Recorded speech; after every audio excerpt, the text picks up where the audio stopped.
Hello, parents and students, maybe. I've had a lot of questions about WRTR and sight words. Are they the same thing? Are they different things? What's going on with that? So I thought I should make a quick video and let you know about those two different things. So first of all, sight words, WRTR, they are not the same thing. They are different things. They don't intermingle. They are separate.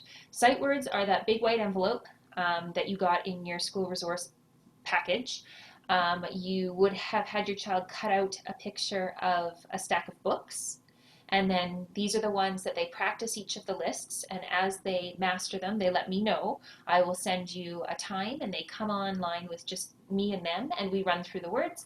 If they've mastered them, then they get to color in one of the books on their chart, and they move up to the next level. Those words come in sheets like this, and they cut them out one list at a time. So if they're working on list one, this is the only list that they've cut out. They keep them in that little Ziploc bag.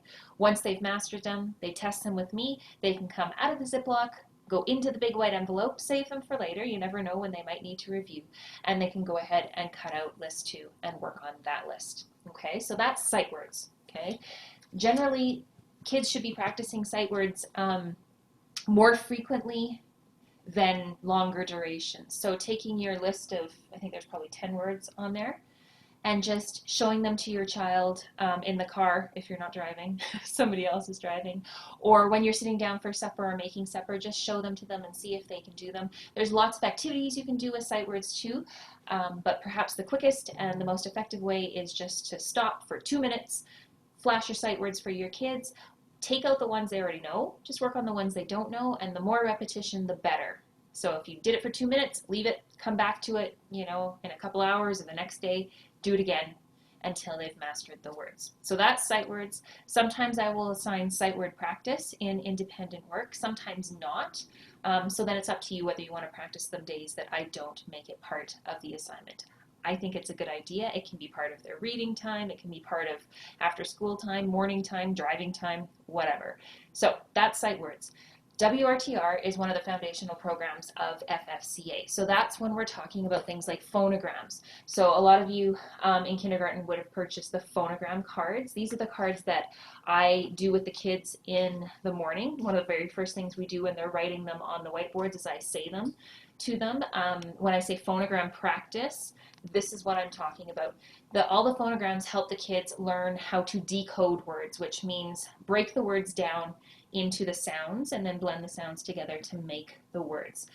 We practice phonograms in WRTR. That's the first thing. WRTR also has the new words. So we use those phonograms and we teach new words every day. And it's a very systematic way that we do it. So today we talked about setting up our books properly. And this is an example. Every day kids are going to open to a fresh pair of pages, not just one. They need both of them. And on the left-hand side, the back side of the page, that's the test. And then on the right-hand side, this is the new words. So let's talk about the new words first. So the new words, there's the date at the top, and then every day we will have 2 new words. Those are the words that if you're listening during learning block 1, those are the ones that I go through with the kids. And it's very call and answer. So I'll say the word is bell. What's the first sound in bell? And they answer B. And I say B. Pick up your pencil, say and write B. Let's think about the next sound. B, eh. Oh, the next sound is eh. What's the next sound?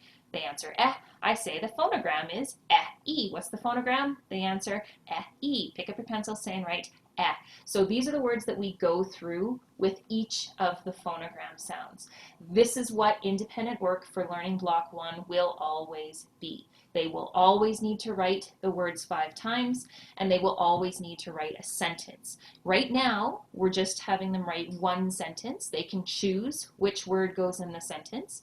As a challenge, they can write more than one sentence. They could put more than one of the new words in that sentence, but the basic expectation is each word 5 times and a sentence that uses the words. So this is the new words, this is the new words homework. This is what they would be doing for homework if they were in class. This is what they do for independent work when we're online.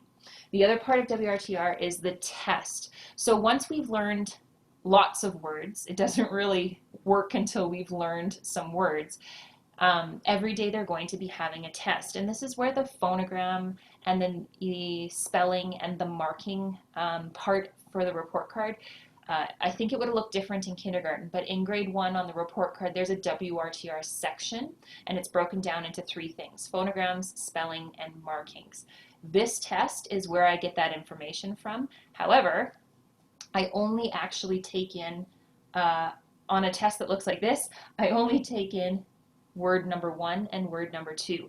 The reason for that is this gives the students a whole week's worth of practicing these words to make sure they're spelling them properly, and when we get to markings, they're putting the markings on them properly. So right now we've only learned 2 words. Those 2 words are going to be the top of our list until next week.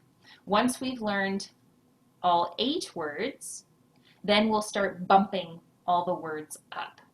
So once we've learned enough words, the top 2 words, which they would have practiced for 4 tests in a row, are the ones that I'll take in the spelling and the markings mark for their report card.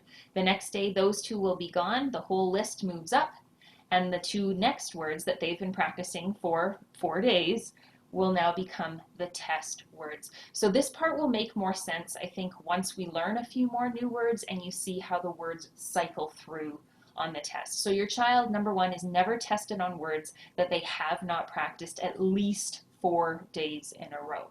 That's number 1. Number 2, the phonograms at the top, we just practice these in class, but every Friday, or the last day of the week if there is no Friday, all this whole test is a phonogram test. And so that's where I get their phonogram mark from. So these daily phonograms that we put in our test page with the star beside, I don't take those for marks. Eventually, when you start having to look over your child's spelling test, which will be part of the independent work once we get enough words to fill it in, you'll be able to see if they're getting those phonograms right. If they're consistently getting them right, then they'll probably have no problem with the bigger phonogram test on Friday, which is actually just made up of all 3 words throughout the week. So on a normal week, 3, 6, 9, there will be 12 words on that Friday phonogram test, and that's what I'll use for report card marks. If you notice that your child is consistently getting these wrong, or there's some that they're getting wrong, then you know you need to up the practice with phonograms. So that means practicing more with the cards if you have them at home, practicing more with the videos that I'll be posting online of me showing them the cards, practicing more with that phonogram page website. I do put time in the independent work for practicing phonograms, but it's not every day because we don't have time for that every day. But if you notice that your child is missing a lot of the phonograms, that's kind of a big red flag that this is a really important part that your child needs to be working on, and therefore you need to make time every day to be practicing those phonograms, those foundational basics of literacy.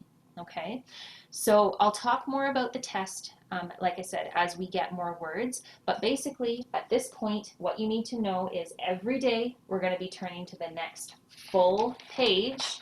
Oh look, there's tomorrow's. You're going to turn, oh, I've got a few examples here. They're going to turn to the next full page that's blank.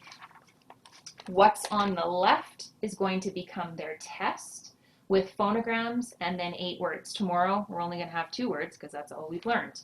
And then what's on the right is the date and the 2 new words that we do together, where I dictate those words to the kids, breaking them up into encoding, recoding, and decoding.